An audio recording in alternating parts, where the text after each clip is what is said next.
Good morning Telangana తొలి వెలుగు ప్రేక్షకులందరికీ ఇన్ని రోజులుగా ఆదరాభిమానించి ప్రశ్నించే గొంతుకగా తొలి వెలుగు ప్రజల పక్షాన్ని నిలుస్తూనే ఉంది, ఆ రకం కొనసాగిస్తూనే ఉంటుంది. మీ యొక్క మద్దతు పూర్తి సంపూర్ణ మద్దతుతో పాటుగా అందరి ప్రోత్సాహం కూడా కావాల్సి ఉంది. సో డెఫినెట్గా తొలి వెలుగు ఎప్పుడు గతంలో ఏ రకంగా అయితే ప్రజల కోసం ప్రశ్నించే గొంతుకగా ప్రజల పక్షాన పనిచేసిందో నిత్యం పనిచేస్తూనే ఉంటుంది. మా తొలి వెలుగు ప్రేక్షకులందరికీ కూడా హృదయపూర్వక న్యూ ఇయర్ శుభాకాంక్షలు, హ్యాపీ న్యూ ఇయర్. ఇక ఈ కొత్త సంవత్సరంలో అంటే ప్రభుత్వం మారింది, అనుకున్న తీరుగా ఏ అయితే ప్రజలు తీర్పిచ్చిన తర్వాత గత ప్రభుత్వాన్ని పక్కన పెట్టేశారు. ఆ తర్వాత కొత్త సంవత్సరం వచ్చింది, ఇక ఉద్యోగ నోటిఫికేషన్లు అని చెప్పి రకరకాల హామీలు తెచ్చింది, కొత్త పథకాలు, కొత్త రకమైనటువంటి ఆవిష్కరణలు కూడా ఉండబోతున్నాయి. మరి ఈ పథకాలకు సంబంధించి ఏ రకంగా ఈ ప్రభుత్వం ముందుకు తీసుకెళ్తుంది, ఒకవేళ తీసుకుపోలేకపోయినట్టుగా అయితే డెఫినెట్గా మరోసారి ప్రతిపక్ష పార్టీలు పెట్టిన తర్వాత ప్రజలు కూడా తిరిగి ప్రభుత్వం నుంచి అవసరమైతే ముక్కుబిండి వసూలు చేయాల్సిన అవసరం కూడా ఉంటుంది. ఎందుకంటే ప్రభుత్వాలు ఉండేవి వాళ్ళకు సంబంధించి రాజకీయాల ఎత్తుగడల కోసం, వాళ్ళ తగాదాల కోసం, ఒకరి మీద ఒకరు ఈ టాంచనంగా గొడవల కోసం, జైలు వేస్తామని చెప్పి హెచ్చరికల కోసం, ఇవి కాదు సవాళ్ళ కోసం, ప్రతి సవాళ్ళ కోసం కాదు. ప్రభుత్వం అంటే ప్రజల చేత ఎన్నుకోబడినటువంటి ఒక రాజకీయ పార్టీకి సంబంధించి మమ్మల్ని పాలించండి అని చెప్పి ఒక 5 సంవత్సరాలు వాళ్ళ చేతులు అద్దెకు పెడతాం అన్నట్టుగా మనం పూర్తి స్థాయిలో ఇక వాళ్ళే అని పర్మనెంట్గా అనేది మహాప్రభులు గతంలో రాగా ఒక జమీందారి కుటుంబం కొడుకు పైన తాత చనిపోతే మనవడు చనిపోతే ముని మనవడు అనే రకంగా కాదు ఇది. సో ప్రజాస్వామ్యంలో ప్రభుత్వాలను మారుతూ ఉంటాయి, పోతూ ఉంటాయి, వస్తూ ఉంటాయి. ఆ ప్రభుత్వాలు ప్రజలకు ఏ రకంగా శ్రేయస్సు అందిస్తే మాత్రం ప్రజలు గమనించాలి. డెఫినెట్గా మీ తరఫున ప్రతినిత్యం ప్రభుత్వం చేసేటువంటి పనుల విషయంలో కావచ్చు, లేకుంటే మీకు అందాల్సిన ఫలితాల విషయంలో కావచ్చు, మా వంతుగా మేము ప్రశ్నించే గొంతుకగా ఇప్పుడు కూడా దీనికి సంబంధించి మాట్లాడుతూనే ఉంటాం. ఇక మరోసారి అందరికి కూడా హ్యాపీ న్యూ ఇయర్, అందరికి కూడా నూతన సంవత్సర శుభాకాంక్షలు. ఇక 2 రోజుల్లోనే తెలంగాణ రాష్ట్రంలో ఎప్పటికీ టాప్ అని చెప్పి గత ప్రభుత్వంలో పాలకులు చెప్పుకొచ్చారు కదా. 2 రోజులలోనే మనం టాపులు నిజంగా నిలిచిపోయినాం. దేంట్లో తెలుసా? లిక్కర్ సేల్స్ వల్ల 658 కోట్ల లిక్కర్ అమ్మకాలు జరిగినాయట కేవలం 2 రోజులలోనే. 30 తారీఖు 31 తారీఖు 2 రోజులలో 658 కోట్ల మద్యము, అంటే ఎంత ఏర్లై పారింది చూడండి మద్యం. తెలంగాణ రాష్ట్రంలో 658 కోట్ల రూపాయల మద్యం అమ్ముడైందట. ఇకపోతే బీఆర్ఎస్ పార్టీ నాయకులు చేసినటువంటి కబ్జాల మీద కాంగ్రెస్ ప్రభుత్వం నజరేసింది. కొన్ని చోట్ల ఇప్పటికే ముమ్మరంగా చర్యలు తీసుకుంటుంది. ముఖ్యంగా జనగామకు సంబంధించినటువంటి ముత్తిరెడ్డి యాదగిరెడ్డి విషయంలో ఎన్ని కబ్జాలు చేసి నేరుగా తన కూతురే కంప్లైంట్ ఇచ్చిన నేపథ్యం కనిపించింది. సో వాటి మీద కూడా నిఘా వేసి అలా కబ్జాలు మొత్తం కూడా బయటకు తీసే ప్రయత్నంలో కాంగ్రెస్ ప్రభుత్వం నిమగ్నం కాబోతుంది. ఇక ఇవి హైలైట్స్గా ఉన్నాయి. ఇక జరిగినటువంటి వార్తా కథనాలు ఇవాళ రేపు 2 రోజులు కూడా పూర్తి స్థాయిలో ఇది ప్రజాపాలన యొక్క సదస్సులకి బ్రేక్ పడింది. నిన్న ఇవాళ గవర్నమెంట్ హాలిడేస్ డిక్లేర్ చేయడంతో నిన్న ఆదివారం, ఈరోజు గవర్నమెంట్ హాలిడే. సో 2 రోజులుగా ఈ యొక్క ప్రజా సదస్సుకు సంబంధించి బ్రేక్ పడింది. రేపటి నుంచి తిరిగి పునఃప్రారంభం అవుతుంది. రేపు ప్రజావాణి కూడా కొనసాగుతుంది. ఇక వార్తాపత్రికల విషయానికి వస్తే ముందుగా ఈనాడు ఏఐ నామ సంవత్సరం, విద్యా ఉపాధి వైద్య రంగాల్లో కొత్త విప్లవం, కృత్రిమ మేధ. ఆ తర్వాత నేడు రేపు మరింత చలి, హైదరాబాద్ సహా 7 జిల్లాలకు హెచ్చరిక. ఇక అర్హులందరికీ సంక్షేమ అభివృద్ధిలో అగ్రస్థానం, రాష్ట్ర ప్రభుత్వ ఆంక్షలివే, రైతు మహిళ యువత నామ సంవత్సరంగా సంకల్పం అని చెప్పి సీఎం రేవంత్ రెడ్డి. ఏంది ఇది? రైతు మహిళ యువత నామ సంవత్సరంగా. ఇక భూసేకరణే ప్రధాన అడ్డంకి, 45 లక్షల ఎకరాల ఆయకట్టకు నీరందించే పనులు పెండింగ్. ఇక మరో 46,000 ఎకరాలని సేకరిస్తేనే లక్ష్యం నెరవేరేది. అయితే కొత్తగా ప్రాజెక్టులకు సంబంధించి నిర్మాణం చేయాల్సినటువంటి ప్రాజెక్టులో కొత్తగా భూసేకరణ చేయాల్సి ఉన్నది. కొన్ని ప్రాజెక్టులు మధ్యలో ఆగిపోయినాయి, కొన్ని ప్రాజెక్టులకు సంబంధించి ఇంకా మొదలు కూడా పెట్టలేనటువంటి ప్రాజెక్టులు కల్వకుర్తి, వరద కాలువ, దేవాదుల, నెట్టెంపాడు, భీమా, ఎల్లంపల్లి, కుమరం భీం లాంటి ఈ ప్రాజెక్టుల్లో ఈ భూసేకరణ విషయంలో సుమారుగా 46,000 ఎకరాలు భూసేకరించాలట. ఆ తర్వాత 45 లక్షల ఎకరాలకు సంబంధించి వాళ్ళు నీరు అందించే అవకాశం ఉంటుందట. కొత్త ఆయకట్ట క్రియేట్ చేసే అవకాశం ఉంటుంది. ఇక మెగా డిఎస్సికి కసరత్తు షురు, ఇప్పటికే గుర్తించిన ఉపాధ్యాయ ఖాళీలు 589, పదోన్నతులు కల్పిస్తే మరో 9,000. టెట్ నిర్వహణ తర్వాత పదోన్నతుల ప్రక్రియ. ఇక సంపూర్ణ ఆత్మవిశ్వాసంతో భారత ఆత్మనిర్భరత స్ఫూర్తి సర్వత్రా విరజిల్లుతోంది. 2024లోనూ దాన్ని కొనసాగిద్దాం, మన్ కీ బాత్లో ప్రధాని పిలుపు. ఫిట్నెస్ చిట్కాలు పంచుకున్న ప్రముఖులు. ఇక వర్సిటీలకు పూర్తి స్థాయిలో వీసీలు, ఎక్కడా ఇన్ఛార్జీలు లేకుండా చర్యలు, గడువుకు ముందే నియమించాలని ప్రభుత్వం నిర్ణయం. ఇక 16వ ఆర్థిక సంఘం చైర్మన్గా పనగడియా నియమించిన కేంద్ర ప్రభుత్వం. ఇక రోజు 3 కోట్లు మాయం. మనం చూసినాం కదా ఎంత 700 కోట్ల రూపాయలు 707 కోట్ల రూపాయలు సైబర్ నేరగాళ్ళు గత సంవత్సరంలో వాళ్ళు కొల్లగొట్టిన డబ్బులు 707 కోట్ల రూపాయలు ఆర్థికంగా వాళ్ళు కొల్లగొట్టిన డబ్బులు. అంటే సుమారుగా రోజుకు 3 కోట్ల రూపాయలని వాళ్ళు కాజేస్తున్నారట సైబర్ నేరగాళ్ళు. దానికి సంబంధించిన ఒక వార్త హైలైట్గా ఉంది. ఇక ఇది నాటువంటి హెడ్లైన్స్. ఆ తర్వాత ఆంధ్రజ్యోతి విషయానికి వస్తే, కొత్త ఏడాదికి కొంగొత్త ఆశలతో చూస్తుండగానే ఏడాది గడిచిపోయింది. 2023 కాలగర్భంలో కలిసిపోయి 2024 వచ్చేసింది. గడిచిన ఏడాది కాలంలో ఎన్నో తీపి జ్ఞాపకాలు, చేదు సంఘటనలు, మరెన్నో సంచలనాలు. కొత్తకు ఎప్పుడు స్వాగతం, పాతకో వందనం అన్నట్టు ఆ పాత జ్ఞాపకాలకు బై బై చెప్పి 2024కు స్వాగతం పలుకుదాం. ఇక రైతు మహిళా యువత నామ సంవత్సరం అని చెప్పి రేవంత్ రెడ్డి ఐఏఎస్ ఆఫీసర్స్ క్లబ్లో పాల్గొని అక్కడ వాళ్ళతో న్యూ ఇయర్ ఉత్సవాల్లో పాల్గొని అక్కడ మాట్లాడిన మాటలు. రైతు మహిళా యువత నామ సంవత్సరంగా పేర్కొన్నాడు ఆయన.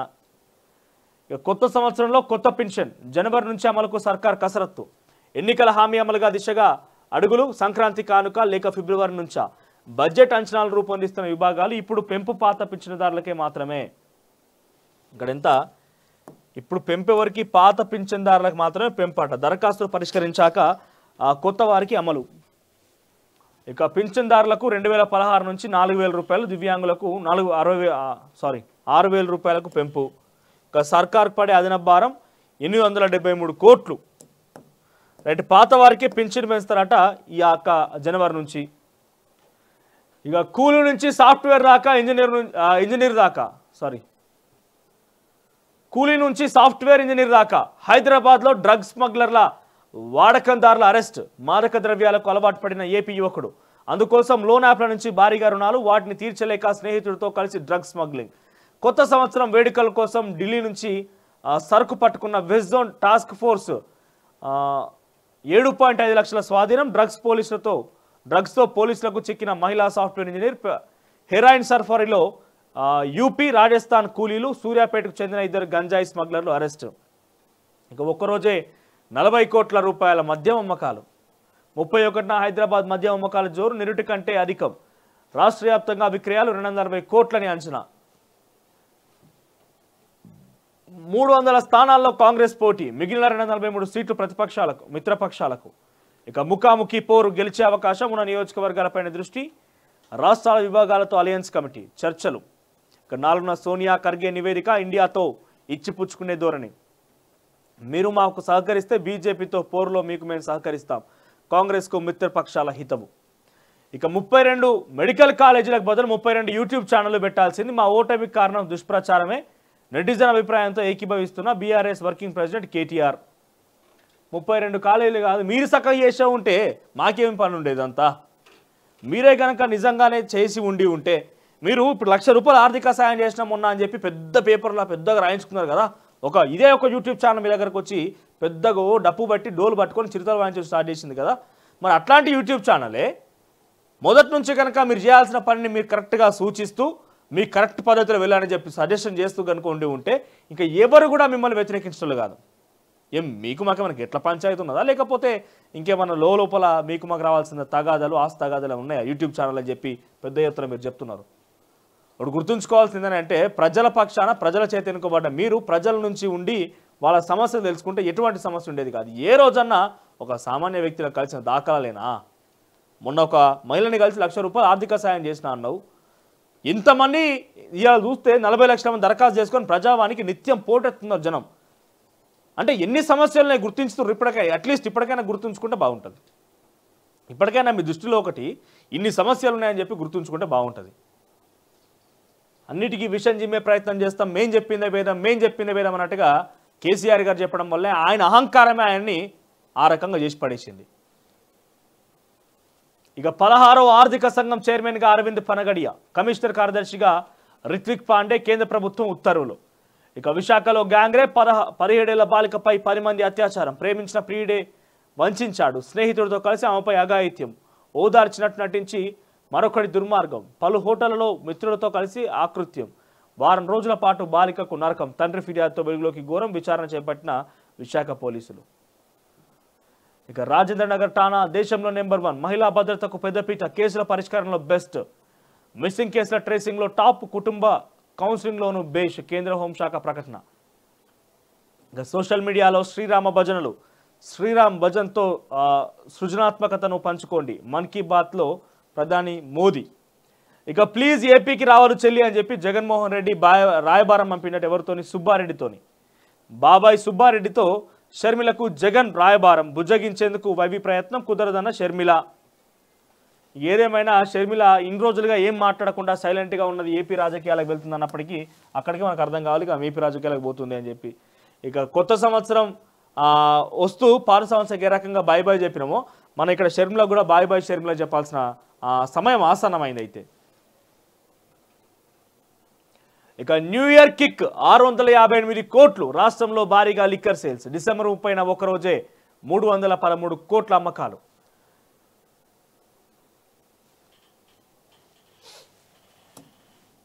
$658 కోట్లట. రూపాయి 2 రూపాయలు కాదు, 658 కోట్ల రూపాయలంటే దాదాపుగా ఒక 2-3 జిల్లా అంటే 4-5 జిల్లాలకి అక్కడ ఉన్నటువంటి సమస్యలు తీర్చుకోవచ్చు. 650 కోట్లు అంటే చిన్న చిత్తక సమస్యలన్నీ కూడా ఇన్ఫ్రాస్ట్రక్చర్, లేకపోతే రాష్ట్ర వ్యాప్తంగా ఉన్నటువంటి స్కూల్స్ అన్నిటికీ డిజిటలైజేషన్ చేయొచ్చు. అన్నిటికీ డిజిటలైజేషన్ మానిటర్లు, లేకపోతే ఏమంటారు వాటిని ప్రొజెక్టర్లు, అన్ని డిజిటలైజేషన్ చేయొచ్చు ఈ డబ్బులతోని. 658 కోట్లు పెట్టి ఏం చేశారంటే ఏరులై పారింది మధ్య 650 కోట్లు అంటే. సాయంత్రం హైదరాబాద్ పంటే ఎటు పోదామన్నా రాత్రి 12-1 ట్రాఫిక్ ఏనట ఎక్కడ చూసినా కూడా. ఇక బ్లాక్ హోల్స్ పై పరిశోధనకు ఎక్స్పో షాట్. రైట్. ఇక ఒక్కో ఇంటి నుంచి 2 అప్లికేషన్లు. 3 రోజుల్లో 40 లక్షల అభయహస్తం దరఖాస్తులు.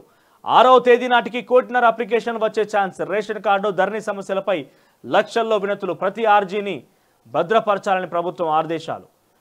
ఇక గ్లోవ్స్ ఫ్యాక్టరీలో అగ్ని ప్రమాదం. 6 సజీవ దహనం. మహారాష్ట్రలోని వలూజ్లోని ఛత్రపతి సంభాజీనగర్లో ఆదివారం తెల్లవారుజామున హ్యాండ్ గ్లోవ్స్ ఫ్యాక్టరీలో చోటు చేసుకున్న భారీ అగ్ని ప్రమాదం. 6 కార్మికులకు సజీవ దహనమయ్యారు. అబ్బా. ఇక ఈ వీసీలు మాకొద్దు. వెలువెత్తుతున్న ఫిర్యాదుల అక్రమాలపై విచారణ జరిపించాలని డిమాండ్. ఆ తర్వాత మేడిగడ్డ కుంగుబాటుకు నిర్లక్ష్యమే కారణం. కాళేశ్వరం ప్రాజెక్టులోని మేడిగడ్డ పిల్లర్లు కుంగడానికి పార్లమెంట్ పొరపాట్లు నిర్వహణలో తీవ్ర నిర్లక్ష్యమే కారణమని చర్చ ఇరిగేషన్ సర్కిల్స్లో జోరుగా సాగుతున్నది. నిర్లక్ష్యమే ప్రాజెక్టు ఉనికిని ప్రశ్నార్థకంగా మార్చిందని ఇరిగేషన్ ఇంజనీర్లు అంటున్నారు. సో మొదట్లోనే గుర్తించి ఉంటే ఇంత పెద్ద సమస్య వచ్చేది కాదు. నిర్లక్ష్యమే కారణమని చాలా స్పష్టంగా అధికారులు చెప్తున్నారు, ఇంజనీర్లు చెప్తున్నారు. ఇక బీఆర్ఎస్ నేతల భూ కబ్జాలపై యాక్షన్ షురు. పలు జిల్లాల్లో రంగంలోకి దిగిన ఆఫీసర్లు. కేసులు నమోదు, కూల్చివేతలు ప్రారంభం. ఖమ్మంలో బీఆర్ఎస్ కార్పొరేటర్పై కేసు నమోదు. సూర్యాపేటలో 14 మంది గులాబీ నేతల కబ్జాలపై ఎంక్వైరీ. నిర్మల్, సిద్దిపేట జిల్లాలోనూ భూ ఆక్రమణపై విచారణ. ప్రభుత్వం మారడంతో పెరుగుతున్న ఫిర్యాదులు. ఇన్ని రోజుల దాకా భయపడి ప్రాణం గుప్పిట్లో పెట్టుకొని బతికిరు జనమంతా కూడా. ఏం చేసినా జరుగుతుందని చెప్పి బీఆర్ఎస్ వాళ్ళు మనం ఊరి మీద చెప్తాం కదా, దాన్ని ఏమంటారు, మనం ఊరి మీద ఏమంటారు దాన్ని, పోషమ్మ దున్నపోతు అంటారు. అంటే మాకు ఊర్లో ఉన్నప్పుడు ఈ భాష తెలుస్తుంటుండే. అది ఏంటంటే అడ్డు లేదు దానికి. ఇక ఏ పంట పొలం వేయవచ్చు, ఏడికైనా ఎవరైనా పొడవచ్చు, ఏదైనా కావచ్చు, ఏమైనా చేయొచ్చు అంటారు. చూసినావా? అట్లా బీఆర్ఎస్ పార్టీ నాయకుల యొక్క గత ప్రభుత్వంలో కొందరు మాత్రమే ఆగడాలు చేసి గా పోషమ్మ దున్నపోతు అయితే ఏ రకంగా చర్యలు చేసిందో గట్లనే ఇష్టానుసారంగా కబ్జాలు, కేసులు, కొట్టడాలు, నయవంచనకు గురి చేశారు. ఒక రకంగా చెప్పాలంటే నయవంచనకు గురి చేసిన ప్రయత్నాలు చేశారు కొంతమంది బీఆర్ఎస్ నాయకులు. వాళ్ళందరి మీద నిఘా వేయడం స్టార్ట్ చేసినట్టు కాంగ్రెస్ ప్రభుత్వం. ఇక ఇరిగేషన్లో అవినీతిపై శ్వేతపత్రం రిలీజ్ చేస్తాం. వ్యవస్థలన్నింటినీ ప్రక్షాళన చేస్తున్నామన్న రేవంత్ రెడ్డి. ఇక పార్లమెంట్ షెడ్యూల్లోపై గ్యారంటీలు అమలు చేయాలి. ఎగవేతలకు, దాతవేతలకు ప్రభుత్వం ప్రయత్నిస్తుందని హరీష్ రావు వ్యాఖ్యలు. ఇక ఈ పార్లమెంట్ షెడ్యూల్లోపై గ్యారంటీలు అమలు చేయాలని చెప్తున్నారు కదా మీరు 9.5 సంవత్సరాలుగా ఏం చేసినట్టు సార్ హరీష్ గారు? 9.5 సంవత్సరాలుగా మీ ప్రభుత్వం, మీరు ఆర్థిక శాఖ మంత్రిగా, వైద్య శాఖ మంత్రిగా, ఆ తర్వాత ఇరిగేషన్ శాఖ మంత్రిగా పనిచేశారు కదా. మరి 9.5 సంవత్సరాల్లో మీరు ఏం చేసినట్టు? మరి ఇప్పుడు వచ్చినాయంటే వీళ్ళు ఇచ్చిన హామీలు నెరవేర్చాలన్నప్పుడు 9.5 సంవత్సరాలుగా మరి మీరు ఏకనే కదా వీళ్ళు ఇచ్చింది, మీ ప్రభుత్వానికి అవకాశం ఇచ్చింది. ద్వంద్వ వైఖరి ఇళ్ళ దాంట్లో కూడా ఒక 6 నెలల సమయం ఇద్దామని చెప్పి కేసీఆర్ చెప్పిండు. ఆయన మాటకు మేము జవదాటకుండా మేము పాటిస్తామని చెప్పి ఎమ్మెల్యేలు, కొంతమంది వ్యక్తులు చెప్తారు బీఆర్ఎస్ వాళ్ళు. ఇక హరీష్ రావు గారు కావచ్చు, కేటీఆర్ గారు కావచ్చు, వీళ్ళందరికీ ఇట్లా రన్నింగ్ రేస్లో ఉంటే అక్కడ విజిల్ వేయకముందే ఇద్దరు పరిగెత్తున్నారు. ఎవరు ముందుకు వెళ్తారు అన్నట్టుగా ఇటు ఒకవైపు హరీష్ రావు గారు, ఒకవైపు కేటీఆర్ గారు, వీళ్ళిద్దరు పోటీ పడుతున్నారు. ఎస్ నువ్వా నేనా అన్నట్టుగా. సో ఇక్కడ హరీష్ రావు గారు ఒకటి ఆరోపణ చేసి ప్రభుత్వం మీద ఒక వార్త బయటికి రాగానే వెంటనే కేటీఆర్ గారు అందుకుంటారు. ఇక కేటీఆర్ గారికి మైలేజ్ వస్తుందనగానే మళ్ళీ హరీష్ రావు గారు అందుకుంటారు. ఈ పోటీ కనిపిస్తుంది వాళ్ళిద్దరి మధ్యలో, ఈ పోటీ ఆ తత్వం కనిపిస్తుంది. ఎస్, ఈ పోటీ ఇట్లా కొనసాగాలి, మీరు ప్రతిపక్ష గొంతుగా నిలవాలి. ఒకప్పుడు తెలంగాణ ఉద్యమకారులుగా మీకు ఏ రకంగా అయితే ముఖ్యంగా హరీష్ రావు గారికి పేరున్నదో ఆ ఉద్యమం ఇంకా మీరు కొనసాగించాలని కూడా ప్రజలు కోరుకుంటారు. ప్రతిపక్ష పాత్ర పోషించి ప్రజల పక్షాన్ని నిలవండి. నిజంగా మీరు అన్నట్టుగా ఈ హామీ నెరవేర్చకపోతే ఏం చేస్తారో ఆ యాక్షన్ ప్లాన్ మీరు సిద్ధం చేసుకోండి డెఫినెట్గా. కానీ ఇంత ఉత్సాహం పనిచేయదు. ఇప్పటిదిప్పుడే ప్రభుత్వం స్టార్ట్ అయ్యి 29 తారీఖు అంటే ఈ రోజుకి 21 రోజులు, 9 తారీఖు వాళ్ళు అధికారికంగా పథకాలు ప్రారంభించడం స్టార్ట్ చేస్తే ఈరోజు 1వ తారీఖు అంటే సుమారుగా 21 రోజులు పూర్తయింది అంతే తిప్పి కొడితే. ఇక కొత్త ఇన్ఛార్జ్ నేతృత్వంలో కొత్త కమిటీలు, దీపాదాస్ ఆధ్వర్యంలో త్వరలో కాంగ్రెస్ మండల కమిటీలు. 3న పార్టీ విస్తృత స్థాయి సమావేశాలు నిర్వహించే అవకాశం, కార్పొరేషన్ల చైర్మన్లు ఎమ్మెల్సీల పైన మీటింగుల్లో చర్చ. ఇక మొత్తం డీసీసీ ప్రెసిడెంట్లు మండల ప్రెసిడెంట్లు అన్ని పోస్టులు మారే అవకాశం ఉందట. కొత్త కమిటీలు ఏర్పాటు చేసేటువంటి అవకాశం కనిపిస్తోందట ఇంటర్నల్గా పార్టీ వ్యవహారాలలో. ఇక తొలి వెలుగు విషయానికి వస్తే, తొలి వెలుగు ఆర్టీవీ ప్రేక్షకులకు, పాఠకులకు, ప్రకటన కర్తలకు, శ్రేయాభిలాషులకు నూతన సంవత్సర శుభాకాంక్షలు అంటూ అందరికి కూడా నూతన సంవత్సర శుభాకాంక్షలు మరొకసారి. ఇక కరోనా కలవరం వేగంగా వ్యాపిస్తున్న కొత్త వేరియంట్ 24 గంటల్లో 841 పాజిటివ్ కేసులు. వరంగల్లో 3 చిన్నారులకు పాజిటివ్. ఇప్పటి వరకు దేశంలో 178 JN1 కేసులు. ఇప్పుడు 178 ఉన్నాయి. ఓకే. ఇక న్యూ ఇయర్ జోష్, ఉత్సాహంగా స్వాగతం పలికిన యువత. ఆటపాటలతో వేడుకలు, కొత్త ఏడాదిలో కొత్త ఆశలు. శుభాకాంక్షలు తెలిపిన ప్రధాని, ముఖ్యమంత్రులు. ఇక ఎంపీ బరిలో కేసీఆర్, లోక్సభ ఎన్నికలపై బీఆర్ఎస్ ఫోకస్. మెజారిటీ సీట్లు సాధించేలా వ్యూహం, ప్రిపరేషన్ మొదలు పెట్టామన్న హరీష్ రావు. కేసీఆర్ పోటీపై త్వరలో క్లారిటీ. ప్రజాపాలన దరఖాస్తులు ఓ డ్రామా. ఎన్నికల షెడ్యూల్కు ముందే పథకాలు ఇవ్వాలి. కాంగ్రెస్ సర్కార్పై మాజీ మంత్రి ఫైర్. ఇక న్యూ ఇయర్ వేడుకల్లో డ్రగ్స్ కలకలం. జూబ్లీ హిల్స్ లో పట్టుకున్న పోలీసులు. పంజాబ్ నుంచి సరఫరా, తొలిసారి బ్రౌన్ షుగర్ స్వాధీనం. అప్పులు తీర్చేందుకు డ్రగ్స్ అమ్మకం, ప్లాన్ బెడ్స్ కొట్టి అరెస్ట్ అయిన యువకులు. ఇక 32 కొంపముంచాయి. మా ఓటమి కారణం దుష్ప్రచారమే. ట్విట్టర్ వేదికగా కేటీఆర్ ఆసక్తికర వ్యాఖ్యలు. ఏది కొంపముంచలే, ఏం చేయలే, మీరు చేసింది ప్రజలకు దూరంగా ఉండి ప్రజలే తీర్పునిచ్చిర్రు. మీడియా ఎప్పుడైనా ప్రజల పక్షాన్ని ఏ రోజన్నా, ఇప్పుడు చూస్తే మనం మీడియా సమావేశం ఏర్పాటు చేసి సెక్రటరియట్ లోపల మీడియా సమావేశం జరిగింది మనకి. సో సెక్రటరియట్ లోపల మీడియా సమావేశం జరిగితే ప్రతి ఒక్క అడిగిన ప్రశ్నకి సమాధానం కేసీఆర్ అక్కడ రేవంత్ రెడ్డి గారు చెప్పారు. ప్రతి ప్రశ్నకి కూసోబాయ్ కూసో, నువ్వు నాకు చెప్పినోడు అయినవా, నేను మాట్లాడిండా, ఏ రోజన్నా జర్నలిస్ట్కి గౌరవం ఇచ్చిరా? మీరు జర్నలిస్టులుగా ఉన్నటువంటి మాకు ఏ రోజన్నా గౌరవం దొరికిందా మీ ప్రభుత్వంలో? మీరు రుకుతుంటే మీకు బయట రోడ్ల బయట అక్కడ కాపలా గాయాల్సినటువంటి పరిస్థితి. సెక్రటరియట్కి ఎవరు రారు, ఏ మంత్రి కలిసే పరిస్థితి ఉండని, అక్కడ ఎవరన్నా సంప్రదించి మీకు సంబంధిత శాఖ గురించి మాట్లాడాలంటే ఆ అవకాశం ఉండని. ఏ అవకాశం లేకుండా నయవంచన గురి చేసి ప్రజల్ని, ఆ నయవంచనలో జర్నలిస్టులు కూడా దాని నుంచి బయట తీసుకొచ్చేందుకు ప్రజల్ని నిత్యం ప్రశ్నించడం మిమ్మల్ని చేసిర్రు. ప్రజలకు అవగాహన కల్పించారు కాబట్టి ఈరోజు ఈ పరిస్థితికి వచ్చింది. మీరు చూస్తే కేసీఆర్ గారు గత ప్రెస్ మీట్ ఏమైనా చూడండి, మీరు ఏమైనా చూసినా పర్లేదు, ఏదైనా ప్రశ్నించాలంటే నాకు చెప్తాడు అయినా అవే మరి చెప్పు, ఎట్లా చేద్దాం చెప్పు, సర్కుల అది మన కరోనా సందర్భంలో 1500 రూపాయలు సరిపోతే కావాలి, మరి చెప్పు, నువ్వు చెప్పు 10,000 ఇద్దామా అంటే ఎటకారం ఇది, ఇట్లైనా మాట్లాడాల్సింది. సరైనటువంటి జవాబు ఇచ్చి జవాబుదారితనంగా ఉన్నటువంటి బాధ్యత అక్కడ మా ముఖ్యమంత్రులకి, మంత్రులకు ఉంటుంది. ఏ రోజన్నా మాట్లాడే దాఖలాలు ఉన్నాయా? మీడియాను ప్రశ్నిస్తే ఏమంటారు, మీడియాలో ఎవరైనా ప్రశ్నిస్తే వాళ్ళ మీద అక్రమ కేసులు, నిర్బంధాలు ఇవి జరగలేదా గత ప్రభుత్వంలో? ఇక 5 రోజుల్లో 30 కోట్లు చలానా డిస్కౌంట్లకు భారీ స్పందన. వెబ్సైట్కు పోటెత్తుతున్న వాహనదారులు 33.81 లక్షల చలాన్లు క్లియర్.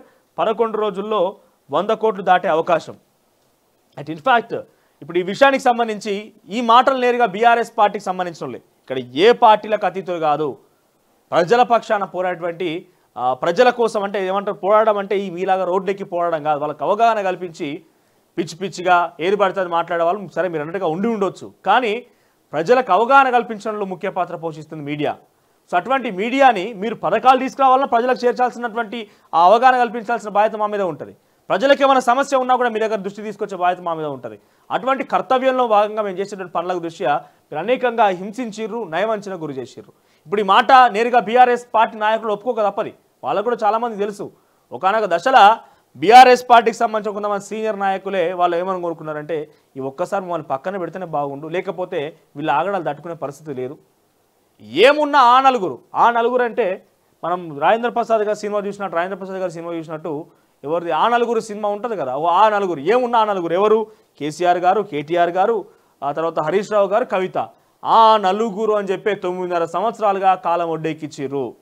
ఆ నలుగురు తప్ప ఏ ఒక్కరికి కూడా అంత అధికారం లేదు, ఏమీ చేయలేకపోయేవారు. అట్లీస్ట్ కనీసం ఒక పోలీస్ కేసుకు సంబంధించి కూడా ఎవరు డీల్ చేయాలి అంటే చిన్న విషయాల్లో కూడా అక్రమ కేసులు అవుతున్నాయన్నా కూడా ఏ ఒక్క నాయకుడు మాట్లాడే దాఖలు. ఓ ప్రజా సంఘాలు లేవు, పౌర సంఘాలు లేవు, కమ్యూనిస్టులు లేరు, ఓ ప్రతిపక్ష పాత్ర లేదు, మీడియా లేదు, ఏమీ లేదు. ఎస్ నేను ఇచ్చేదే శాసనం, నా మాటే శాసనం అన్నారు కాబట్టి మిమ్మల్ని పక్కన పెట్టేసే ప్రయత్నం ప్రజలు చేసిర్రు. ఇక సత్తా చూపిస్తున్న యశస్విని రెడ్డి పాలకుర్తిలో తనదైన మార్కు పాలన. 74 ఎకరాల్లో స్కిల్ డెవలప్మెంట్ సెంటర్, ఏడాదిలో 15,000 మందికి శిక్షణ. జనవరి 3న భూమి పూజ. సీఎం రేవంత్ రెడ్డికి ఆహ్వానం. సీఎంగా జిల్లాలో రేవంత్కు ఇదే తొలి పర్యటన. ఇక రేషన్ కార్డులు రద్దు, ఈకేవైసీ చేయకపోతే కష్టమంటున్న అధికారులు. జనవరి 31 వరకు అవకాశం, ఇప్పటి వరకు 70% పూర్తి. స్థానిక రేషన్ షాపుల్లోనే ఈకేవైసీ.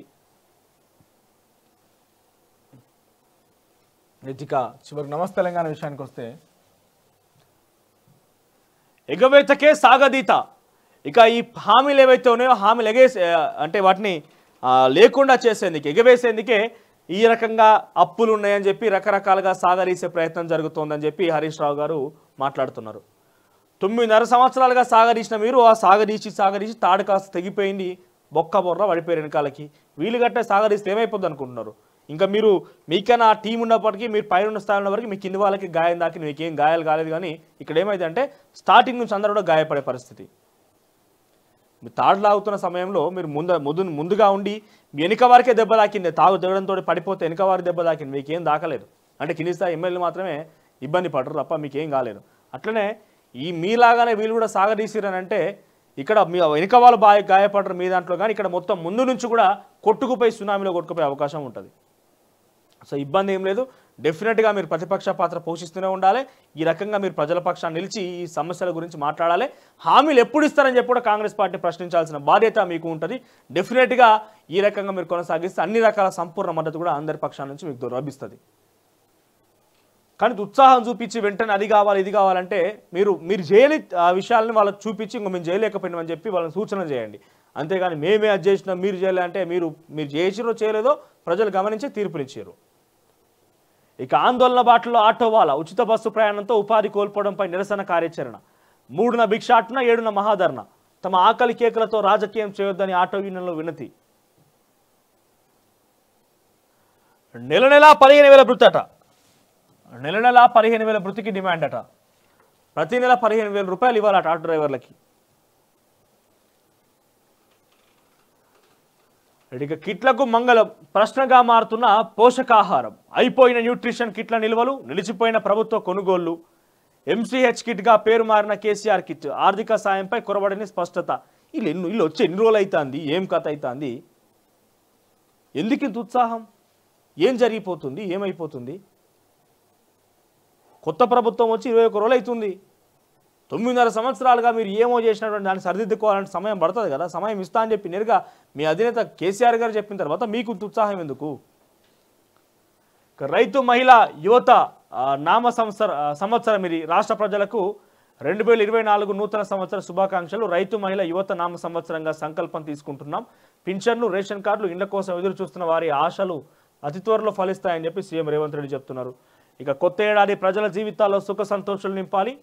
రాష్ట్ర ప్రజలకు 2024 నూతన సంవత్సర శుభాకాంక్షలు. తెలంగాణ ప్రజల జీవితాల్లో నూతన సంవత్సరం సుఖ సంతోషాలు నింపాలని చెప్పి బీఆర్ఎస్ అధినేత కేసీఆర్ చెప్పిండట. ఇక ఆర్టీసీ స్పెషల్ టికెట్ రద్దు. గ్రేటర్ హైదరాబాద్ పరిధిలోని ఫ్యామిలీ 24 T6 టికెట్ రద్దు. మహాలక్ష్మితో పెరిగిన రద్దీ నేపథ్యంలో నిర్ణయం. ఇక హామీ సాయం ఇంకెప్పుడు? కర్ణాటక సీఎంకు ప్రశ్న. నీళ్లు నమిలిన సిద్ధరామయ్య. ఆ తర్వాత వార్దాపై సందిగ్ధత. మంత్రి ఉత్తమ్ ప్రకటనతో బరాజ్ భవిత ప్రశ్నార్థకం. ఇక ఫైనాన్స్ కమిషన్ చైర్మన్గా పనగరియా. ఇక నల్గొండ డిఎస్పీగా Chandana Deepti, CID women protection సెల్కు అపూర్వారావు. ఇక డీకే పెట్టుబడులు లెక్క చెప్పండి. జైహింద్ ఛానల్కు సిబిఐ నోటీసులు, అక్రమాస్తుల కేసుపై దర్యాప్తు ముమ్మరం. ఇక తగ్గిన ధాన్యం కొనుగోలు, ఇప్పటివరకు 40 లక్షల టన్నులు పూర్తి, మరో 5-6 లక్షల టన్నులు వచ్చే అవకాశం, ఈసారి 50 లక్షల టన్నుల్లోపేనని అంచనా. నిరుడు 64 లక్షల టన్నుల వడ్ల కొనుగోలు, రికార్డు స్థాయిలో వరి సాగైన తగ్గిన సేకరణ, ఎక్కువ భాగం కొనేసిన మిల్లర్లు, వ్యాపారులు.